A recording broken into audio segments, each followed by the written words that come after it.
um, that looks different, when you really come to an understanding of who you are and what your purpose is.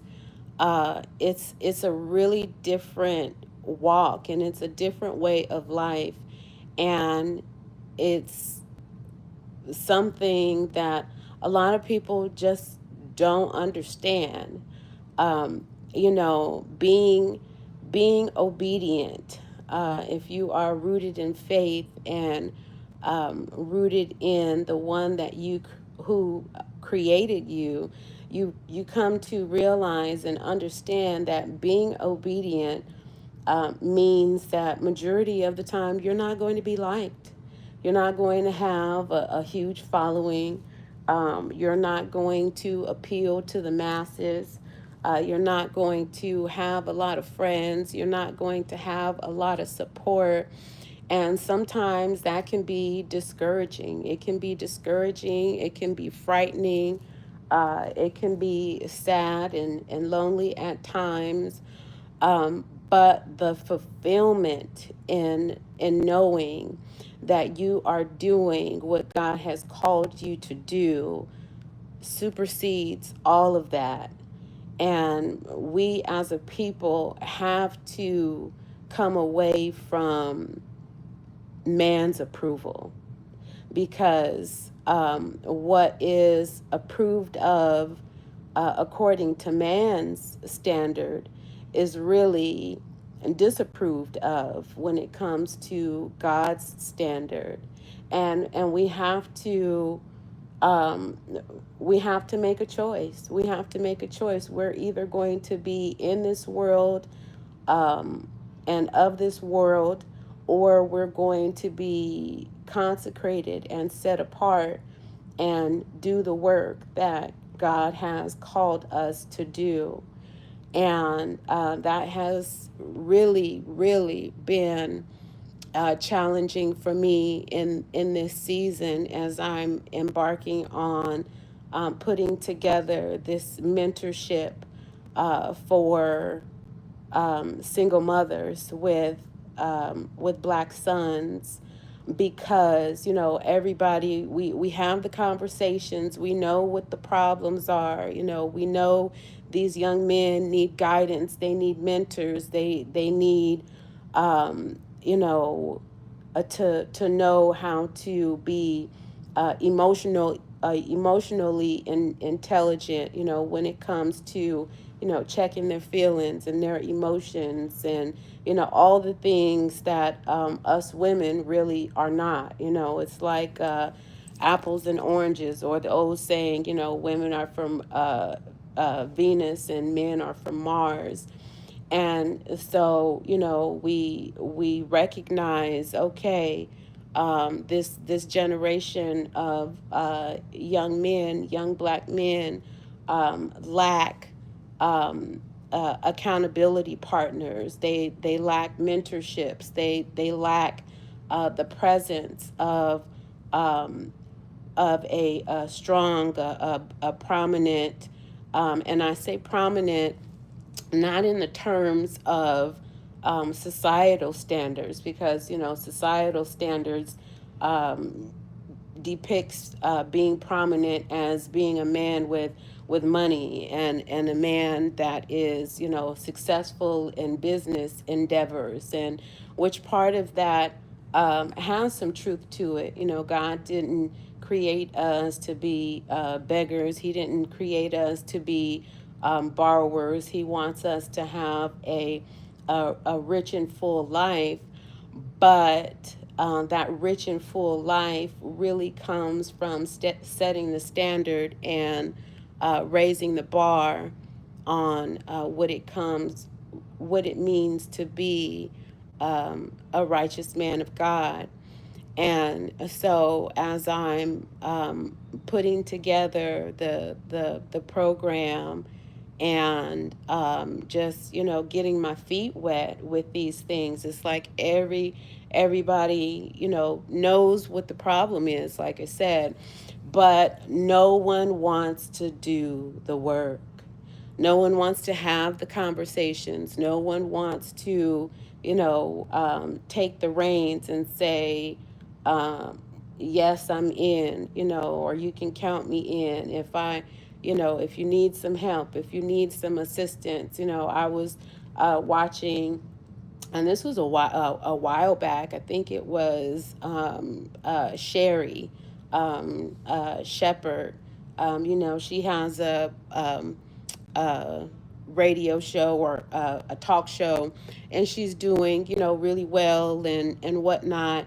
And so she had an interview and was talking about her son, and the problems and challenges that she's having with him, and him being an adult and grown. And it's like, even all the way at the top of things, when it comes to success, um, us as women, us as single mothers, are out here, really struggling and doing our due diligence um, to try to fill in the gap. And these are not roles that we were meant to play, designed to play, and should play. We are a tribal people. We are a people of community, living. And in today's age, we have ostracized ourselves from community and placed all the burden and the blame on these single mothers. And just speaking from personal experience, and I'm pretty sure that I'm accounting for 99.9% of the Black women that are out here raising sons. This was not something that we just took on by choice. And these are not situations that we created because we didn't know how to have healthy relationships, or we didn't know how to submit to a man's authority, or know our place, or any of those other cliche um, um, definitions that would rule us out as being unfit, wives or women in relationships. But it really comes down to um, men not being truthful and not being honest about who they are. And I think that that is something that we really have to um, hold hold men accountable for. If you're setting the standard and you're raising the bar, I want to see that fruit, because you should be producing good fruit. And I'm not talking about producing in the terms of making offspring or creating babies. I'm talking about every life that you encounter, every person that you're able to encounter, every young man that you have the opportunity to really impart some wisdom and knowledge to. It is just going out the window, for um, lack of finances, or right now it's everybody's all about getting the bag, and creating this merch, and where's the merch, what you selling, what you say. And that's good and fine. um, it's okay to have goals and aspirations, and to want to um, get your money flowing. um, but sometimes the real work and the hard work is the work that you're not getting paid for. You're not getting paid for monetarily, but you're reaping in blessings. And we have really come away from the age of, doing things out of just the kindness and goodness of our hearts as human beings. And that is was um, our our biggest command, um, was to love first ourselves, to love, and then to love each other, and to give each other the love that you would want to have. And when you think about the magnitude of just that simple statement, loving yourself, when you love yourself, um, you you don't do harm to your body. You don't do harm to your, to your mind. You're not doing harm to your spirit. And so when you're displaying that and loving each other the way that you love yourself, that means if I want the best for me, then I want the best for you too. If I'm giving myself the very best of me and all of me, then I'm going to give it to others in that same measure and that same capacity. And it's just not being done that way anymore. It's just not being displayed in our culture and our community. And it is to our detriment.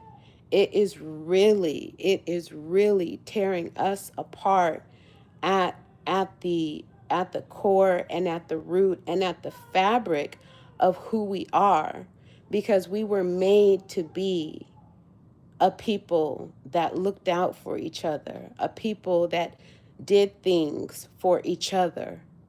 I remember when I was coming up and we didn't have much, our refrigerator wasn't, busting through the seams, with surplus and all these extra things.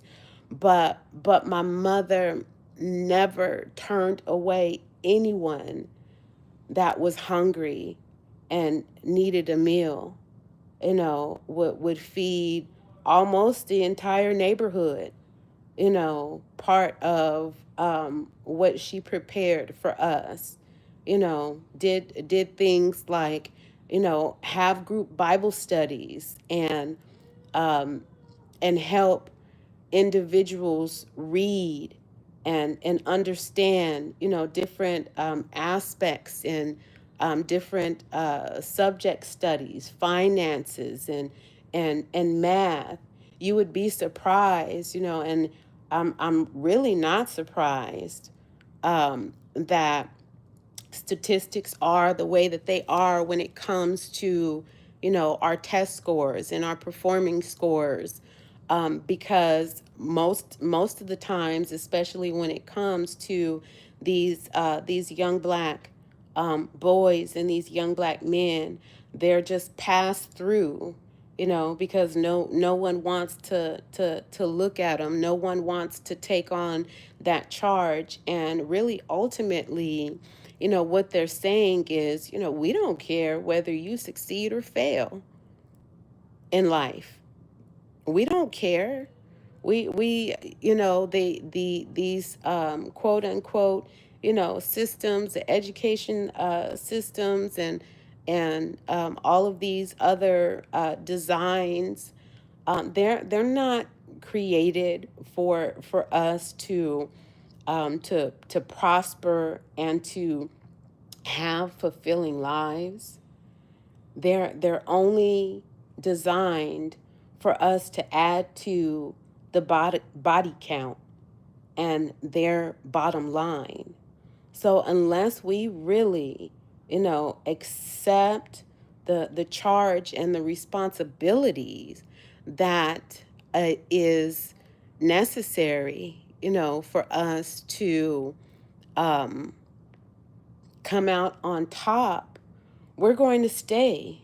We're going to stay on the bottom feeding, while everyone else is setting up their generational wealth, their legacies, and college tuitions, and land and home ownership. We have bought and paid for and funded every everyone else's child's college education, everyone else's child's generational wealth, everyone else's child's home ownership, land ownership, business ownership. We have funded every other generation, uh, every other race of people's generational wealth but our own.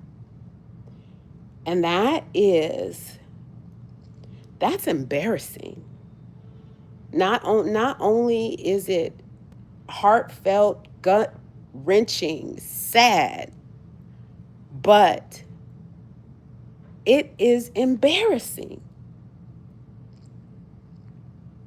And what's even more embarrassing is that we have no shame in doing it. We have no shame in putting on everybody else's things, everybody else's clothes, everyone else's um, cars, everyone else's um, school systems, banking systems, grocery stores, food chains. We have no problem putting it in other people's hands, but there's a problem when we put it in our own hands. And that is something that we have to change. And if we don't change it now, it's never going to change. This is it. We are the generational curse breakers. And if we're not the ones breaking the curse, then we are going to be that generation that dies in the wilderness and never gets to see the promised land. And I don't want to be that generation that dies in the wilderness. I want to come out of the desert and into the land that was promised to us, the land overflowing with milk and honey, the land where we are builders, where we are cultivators of our own wealth, of our own legacies, of our own traditions. And so I have really been um, putting together these plans for this mentorship, um, and my goal, my dream, is for it to be nationwide, all hands on deck.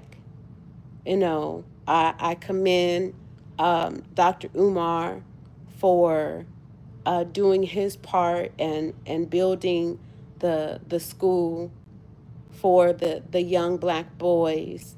And he's getting all of this smoke and opposition, because it hasn't opened yet. He's being targeted for, this reason or that reason. And, people tapping into his finances and his accounts and things. And he's got all this backlash from the community and from us as a people. And I'm thinking to myself, these people have not changed.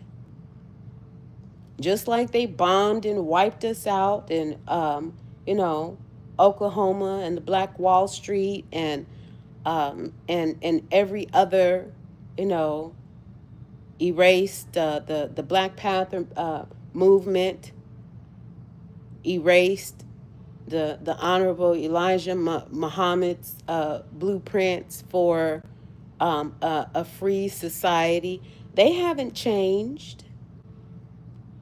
So what good would it do for us to build these schools and build these buildings and build these places for our children, and God forbid these, people target us and wipe out, hundreds of our babies all in one sweep. And then what we going to do? Look, be onlookers and just, spectators and say, oh, that's sad. And, God be with the parents and God be with the, no, that's not enough.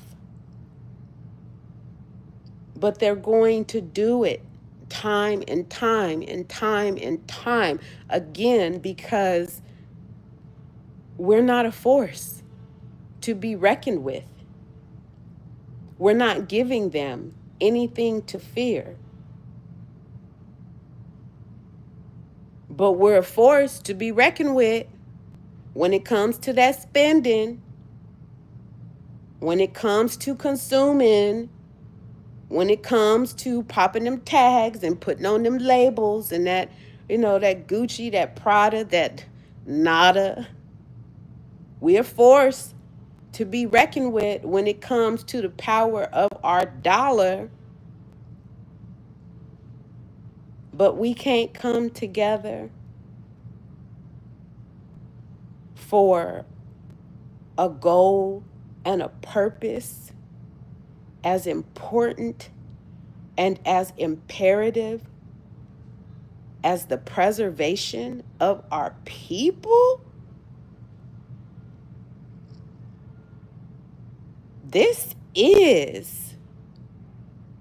We have been behind enemy lines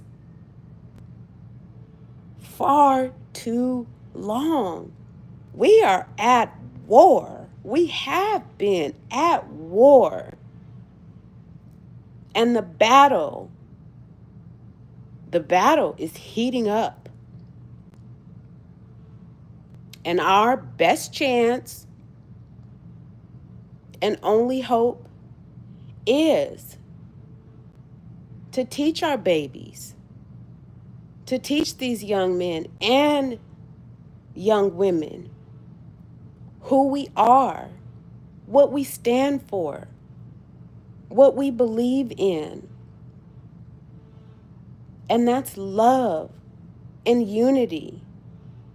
And I don't care what anyone says, that really is the key to what's going to turn this around for us. This generation is lost because there's no love. Just like Dr. Chinchilla had said and had expressed a few weeks back or a month back when she was attacked by those young boys, and one of them said, the streets love me. Ain't nothing loving about the streets. Streets are motherless. Streets are fatherless. Streets don't have no conscience. Streets don't have no morals. The streets are dark, lonely, cold, and bitter. And that's what is making our babies dark, lonely, cold, and bitter. We don't have things like, and I'm reviving, I want to revive things like summer camp. We had summer camps when we were young coming up. We would go off for an entire summer and have, counselors, and, we go on moonlight walks. We'd learn things, learn how to fish, and how to make fires, and how to set traps, and all of those things that brought us together as community. We don't have things in place anymore. After school programs and accountability, someone there when the babies come home from school and the parents is still out at work. Parents these days don't ever get to turn off their clock. I talked to some of my friends, and I am just so thankful and grateful and blessed. But they come off of their full-time job, working 8, 9, 10 hours, and behind the wheel driving for another 3, 4, spending their weekends turning wheels and hustling, because everything is going up, up, up, up, up. Where when you have community, we would do things like cook for each other, spend a day meal prepping, cutting up, fruit and vegetables, and, preparing large meals, and then, breaking them down and dispersing them to 3, 4, 5 households. We're not doing that anymore. Used to could be, the kids not listening, or when the kids not listening, you can call a friend and say, maybe you can talk some sense into him or her. She not listening to me. A lot of times, the parental approach is not what a child needs. We have to understand it's so much being pumped into these foods and things, these hormones and stuff, these young kids' hormones out of control. My 11-year-old, almost a full mustache and 5'10", and I said, well, it's gotta be something in the water, because the rate that this generation is accelerating, and no one's taking the time to teach them how to understand their emotions, how to understand their hormones, how to understand their tempers and their flare-ups, and then what happens. They get a hold of something, a weapon, a gun, and take it out on the next target. And if we don't correct it, and correct it now, it's going to be us versus them, when it needs to be us versus those others. So we can't, continue in this spirit of division, and we've already got odds stacked against us. They killing us. They're, hauling us off to jail by the boatloads. And on top of that, we killing each other. We're not reproducing families. So we have all of these cycles, all of these strikes against us. And we're going to add insult to injury, because no one wants to be humble, because no one wants to put in the work. We got to start putting in the work. We got to start.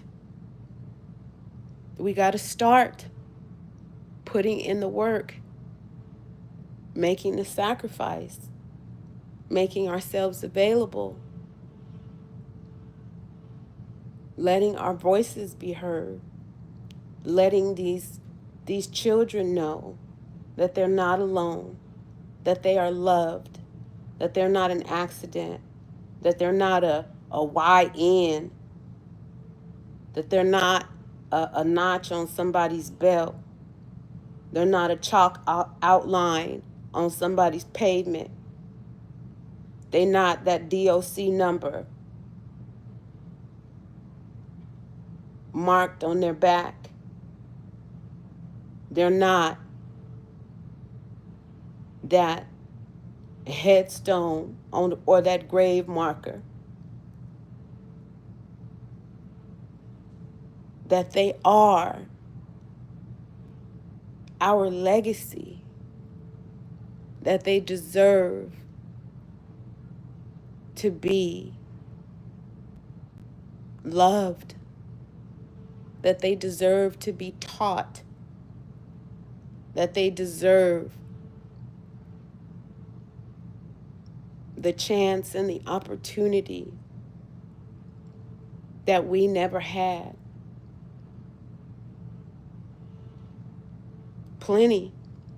There's plenty to be had. We're not on a shortage of anything. Contrary to popular belief, we're not on a shortage of anything. Shortage of food, shortage of we're on a shortage of human compassion. Is the only thing that we're on a shortage of. We're in an age of greed, hoarding, condemning, idolizing. We are not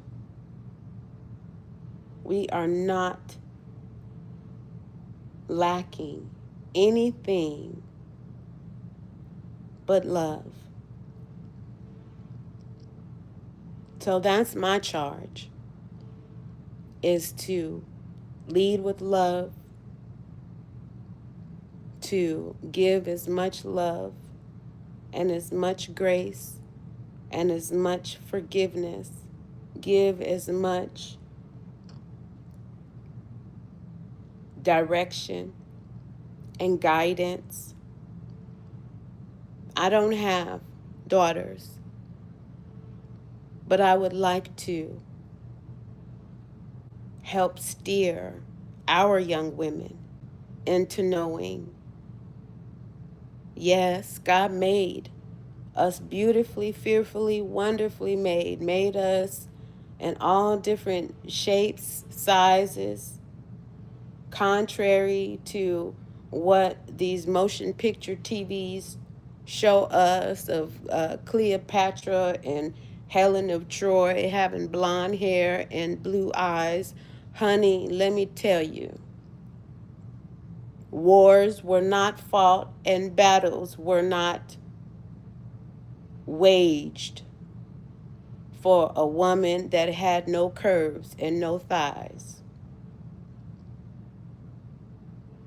But if you knew what you need to know, you wouldn't be so quick to go casting your pearls before swine, letting all these men gaze upon your flesh and your body parts. That's not what women of God do. That's not what women of excellence do. And so we all have We all have our parts to play. We all have our assignments. And I know what my assignment is. So as I'm preparing myself to go to this convention, this Invest Fest held in Atlanta, which I've never set foot in the state of Georgia. And one of the biggest reasons why I've never set foot in the state of Georgia, because Georgia is still one of those Jim Crow states operating under Napoleonic law, which means they can sentence a black man or woman to however much time they see fit for a crime. I read stories about a man getting 50 years for stealing a candy bar. I have a friend out there, shout out to Brother Ali Shabazz, 23 years wrongfully convicted despite evidence that clears him from any and all charges, still sitting there rotting away.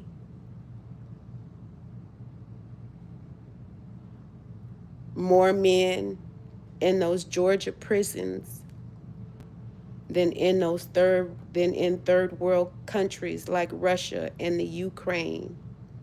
We have more prisoners of war on American soil than any other place in the world. And what we doing about it? But getting money. So it's time. It is really time for us to put everything else on pause and put in the work, because our futures depend on it.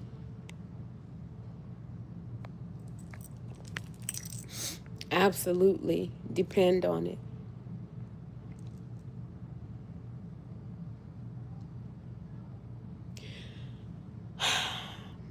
I'd like to share a passage that God led me to today, and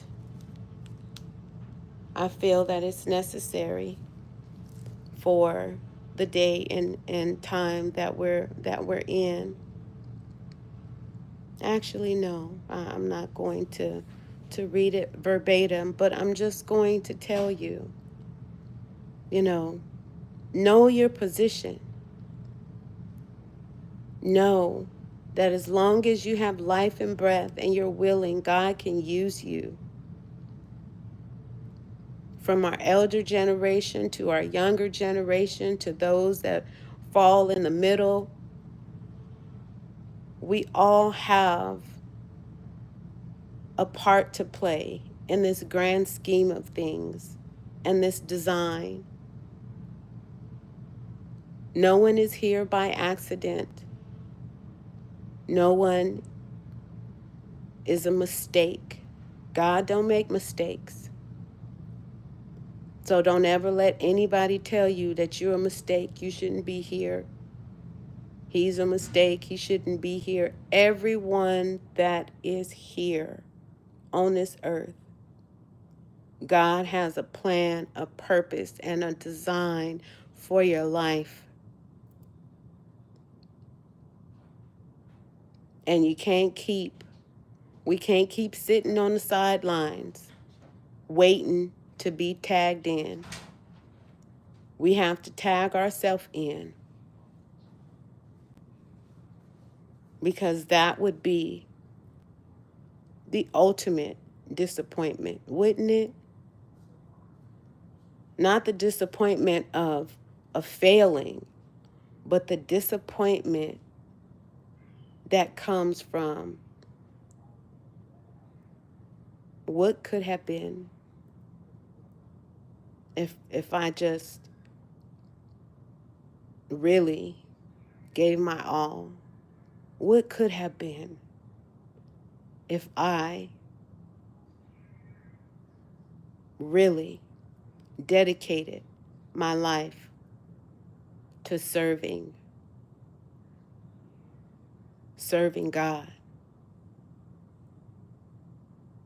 We commit, commit to everything else. We commit to these jobs, we commit to schools, we commit to bills, we commit to everything, everything but what we were put here to do and to commit to.